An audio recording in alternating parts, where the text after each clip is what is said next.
Hello everyone, this is Sarah and Saif, real estate agents in Ontario, Canada. And today's podcast would be an overview about Windsor, Ontario, and also a market update for the last 7 days. All right, so if you guys want to reach us out, we're going to leave our numbers right here. And if you guys watching live on Facebook or Instagram, then the numbers will be like on the descriptions of the video.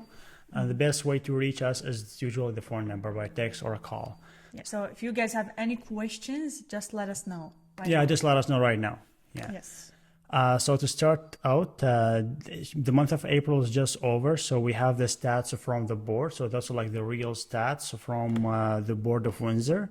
And if you look at the average home price, it's up again. So we have been like in an upward trend for the last 5 months from December till April right now. So the price went up like in another almost $10,000.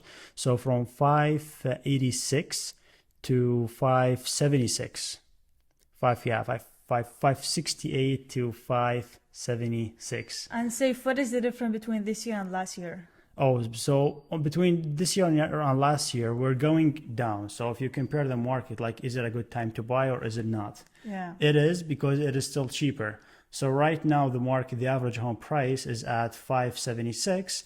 Last year, this month, it was at 687. So $100,000 less than last year. And there's a huge difference that happened this month, if you guys notice. So if you look here, last year, we always say the peak was on March. So if you look at the peak on March, was the average home price was 720, and then start downward, like start going lower. But what happened now from March to April? No, we're still in an upward trend. So this is like what happened last year is not continuing. No, we're still going in an upward trend. It did not, like, the March this year is not the peak. We're still going up. Yeah, exactly. And if you see like in the December or November last year, we're almost like on the average price of 400, 500, something like that, which we don't think that's going to happen this year. Yeah, of course. The market is an upward trend, and it's keep trending. And even if you look at the amount of sales that happened this month, so we're at 460, 459, almost 460, and last month it was at 417. So we're selling more homes this month than last month. And also, if you compare the amount of homes sold between this month and last year, then it's the same thing. Like there is a drop on last year from 717 homes till 605. So almost like more than 100 homes less sold in between just 1 month. But right now, like, we're still in upward trend. So we're going higher in terms of amount of sales and the average home price. And I think the more we're going to closer to summer, the more sales would increase. Exactly. But if you look at, like, last year was summer as well. Yes. But the prices went down. Yeah. During summertime. Yeah, for sure. And the reason why is because the people, like the Bank of Canada, start raising interest rates, and that would cause the whole thing to collapse, almost like it's not a collapse, it's like a little crash. Time. Yeah. But right now, no, we're still in upward trend, and things looking promising because there's nothing like in terms of rising interest rates. We don't see any of that like coming. Yeah, we don't think so, and we hopefully not. Nothing. Hope so. Yeah, we hope that the interest is not going to increase anymore. And in terms of the amount of listings, we're the same as last month. Last month there was 859. This month is 860. So almost the same. Yeah. Yeah. Okay, so right now I'll give you a quick. Sorry, do you want to go and tell us what the mortgage rate? Yeah. On the mortgage rate, so the fixed rate right now is at 4.5. It's actually 4.49, but it's almost like 4.5, and the variable is 5.8. So it's obviously the fixed rate is lower than the variable, but that's really up to you guys. When you're planning to buy, it's really up to you if you want to go with the fixed rate or with the variable. But for sure, the fixed rate right now is much lower. So I was going to ask you, people always ask us this question, which rate should I choose, the variable or the fixed? So my answer always would be, are you an investor? Are you an investor who's doing flips? Are you buying and selling at the same year? If yes, then I would for sure advise you to go with the variable rate. Just in case you want to sell it at the same year. You did a flip, you did some renovation for this house, or maybe even bought a good deal. You don't want to do any renovation for it, but you want to sell it at the end of the year. Less penalty at least. Yeah, for less penalty for sure. I would advise you to go with the variable for sure. But if it's your house, you're gonna live in this house for a couple of years, and when you're not planning to sell it, or maybe you don't have any plans yet, I would for sure advise you to go with the fixed rate. It's because it's more stable, like you know what's going to happen, what your payments will be for the next 2 years, 3 years, whatever you choose, up to 5 years. Even you can go for 10 years, I guess, but like it's going to be different numbers. So with that, you're going to choose what works better for you at the end of the day. At the end of the day, it's a gamble. Some people say like, I want to go with that or that, which one? It's different times. Yes. People who got the VIX rate last year, they are so happy right now. They were the luckiest. They were the luckiest people. But like the people who got the variable, no, they are the worst shape right now. Yeah. So you never know. It's kind of just the luck of the draw. You never know. Yeah. And I guess let's see if you have any questions right now. Thank you guys for all the compliments. I don't think we have any questions. Okay, right now. so let's go right now. Is there any questions over there? No, just saying, how Facebook? are you guys? We're doing good. Thanks for asking. So I guess we'll just go in and kind of like talk a little bit right now about what's an overview of Windsor City. You get so many people ask us like, how is Windsor structured? Like if we are a family, where should we live? Or if it's from an investor, where should I invest? So Sarah, what do you think? This is mostly for the people who don't live in Windsor. This is mostly for the people who are living outside Ontario or maybe outside Windsor. So what would you ask me? Sorry. So where do you think like if people with a family should live, or where do you think okay. people, how much the price is? Let's say someone with a budget of 500,000 and with a family, they want to just live with their family, like a single family home. Where do you think they should be living at? Okay, let's look at maybe like a house for 3 bedrooms, 1 bathroom, 500K. So the best cities would be probably for sure South Windsor, one of the best. South Windsor, Vancouver, LaSalle, South Cameron, Tecumseh, Lakeshore, Forest Glade, and all of these cities that are a little bit further from downtown Windsor. But for sure, right now, even like with just because the pricing are going up a little bit higher right now, so 500 with the single house, 5 bedroom with a finished basement is a little bit hard to find in South Windsor right now. It's getting harder, yeah. It is getting harder, but we can always look for the areas that are a little bit closer to South Windsor. It doesn't have to be in the center. So there's some cities very, very close to the east. The east is actually a very nice area. Like to the people who don't know, Tecumseh or in general, like the east, there's less property tax than South Windsor.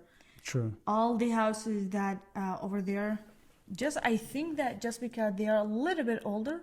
Some of them are older, some are not. Like South Windsor, but I would say like there's a lot of nice, clean houses. There are, yeah. In Tecumseh, and Tecumseh is very nice area, and I think most of them are fully renovated. So there are some of them are very, very nice homes, and depends on first tell you what you want. Kind of the price will depend on the age of the house, the style of the house, and also like on the side, on the lot size, like how big is the structure, how big is the house, how big is the lot in general. And if you like, we're gonna leave the picture of the map. So if someone watching special on YouTube, you're gonna see the map. So what we're saying, it's like all of the stuff that's out of the downtown area. So the further you get from downtown, it is it's more, you're gonna find like this more like a single family homes, people who buy the home and live in their own home. There are some rentals, but mostly like people own those houses and live in them. That's what it creates a safer neighborhood, or maybe like a little bit of a better neighborhood.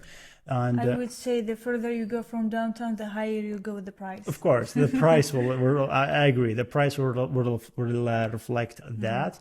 But if you look at it, like if you go a little bit, like Windsor, it's kind of like something like it's like on this side, and if you look at it, there's like the E0 kind of like split Windsors into half, and all of the rows goes like this. There's some gonna go like this as well, but that's how you kind of like look at the area on this side, like E0 and anything below it. Those are nice areas, and even if you go from Tecumseh Road and below, like the whole thing from Tecumseh, like from the west to the east and under. That's what the better areas, I would say, for a family, the more for a expensive. family, and the more expensive ones for a family. And we're gonna focus on that, and start gonna explain why it's for a family. Because if you're an investor, it's a different story. If you're an investor and you're planning to buy a house of maybe a duplex, triplex, and you're planning to rent it, so it's gonna be a rental property, not your principal resident. In this case, you're looking for something that is very near to the downtown. And here's why. Because like the rentals opportunities in downtown, it's the most, I would say, the most demand that we get. The most tenants that are looking to rent are looking on downtown, especially like students or internationals. Or there's a lot of families, newcomers are looking to rent in downtown because they don't own a car yet. They want to be close to everything, to the bus station, to the malls for sure, and all the stores and everything. University, the hospital, the Riverside. Yeah, the Riverside, of course. They don't have car for the students. The same thing. They don't have car. They want to be close to everything. The factories, there are two factories. Yeah. So all this kind of like in the middle. And again, Windsor is like, it's like wide, split like this. So when we say downtown, it's not like just one area. We mean like everything. Like that's includes from the west to the east. So it's a big area. Like if you don't like some place, there's different places. It's a big. It's not like something too small and it's only one. Yeah. The main point is if you are an investor, you are looking for something that is very close to the downtown because there is the demand for the rental properties over there. Yeah, and it doesn't have to be like close to it depends like on what type of the investor. Like if you're an investor who wants to rent for students, then yeah, go as much as you could into the downtown and go as much as close to the university. But if you're like looking for just like a normal type family, you can also go a little bit further. Yeah, but the price of the home will be more expensive. And at the end of the day, you will make like less cash flow if you're an investor, and that's the name of the game for investors. It's cash flow. Yeah. So the price of the house gotta make sense, and how much you can rent it for. That's kind of almost like determine the whole thing. The whole and story. I think at the end of the day, they're looking for something bigger, and cheaper, right? Exactly. Yeah. Bigger and cheaper, and they want to rent it. They want to pay their mortgage and making cash flow. I think this is the exact thing what each investor is looking for. And even let's say for the people who are planning to buy a house and they want to move in that house maybe after 1 or 2 years, after their kids graduate from some university, maybe in Brampton, Mississauga, or all the GTA area, they're living there. They're planning to move here in 1 or 2 years. So I would say, yeah, for sure, choose an area that you want to live in, not only a rental property. So maybe one of these cities. It depends on your budget for sure. But I would say choose an area that you prefer to live in, not only thinking about the tenant and the rental property. Of course, yeah. And at the end, again, choose a property, choose a place you like. And Windsor, there's a lot of places in Windsor, a lot of nice places. And it's not just like, let's say, about homes. Let's talk a little bit more about the nature of Windsor and how it is. It's surrounded by water. Like there's Detroit River. And there is 2 lakes, so we have few beaches, and it's very close to the U.S. Like we can go to Detroit, like right now in 2 ways, either by a tunnel or the Ambassador Bridge. There's another bridge coming up, and a huge project that's happening in Windsor. So like a lot of things going on in Windsor right now, and that's what makes it like a nice. Yeah, the bridge is gonna be finished on 2024, right? 2024, and there's a couple of ways you can go there. You can either walk or bike, so you don't have to ride a car. If you don't own a car, you can just walk into the US. So it's gonna be really less requirements than now. it's going to be so much easier. That's right. So, and again, there's a lot of beaches for people who like won't think about the summer. Like sometimes they compare London with Windsor. One of the advantages of Windsor is that it has a lot of like beaches, and there's a river, there's lakes, which is kind of like it's missing in London. London is nice, but it's missing this aspect, I would say. And London is totally different market than Windsor. It is. Totally different. Like we're gonna make a video very soon about London market and all the areas in London as well. And also maybe like let us know in comments. We may make a video like why you don't want to move to Windsor. Like what is the negative stuff in Windsor? We can also do that. It's we're gonna talk about it in maybe next video. I don't. It's the stuff that about Windsor. It's all of the things that people sometimes like usually talk about, but like we're gonna share like a different aspect of them and also how you think and how you go around them. So that's maybe the next And you video. can also give us your opinion. What do you think is considered as a negative thing in Windsor, and what do you guys think as a positive? Maybe we missed some stuff, so maybe you can give us some ideas so we can consider this in our videos as well. I would just want to mention one last thing about downtown Windsor. So why is it cheaper? Just because it's an old city. It's not bad. There's actually no crimes. There's no crimes in downtown, but the only thing is just a little bit older. Homes. All the houses are built in an average like 1950, 1960, but that doesn't mean that all of them are old. Most of them are fully renovated in like a couple of years ago. So when you see, actually, there's a lot of buyers who bought houses with us. They see the house from the outside, like investors especially, and they are buying houses in downtown. So when they see the house from the outside, they would say, "Oh no, that doesn't look like as a good house, as a clean or good house." But when they go inside, they get surprised because it's very clean. Like even the appliances sometimes are brand new.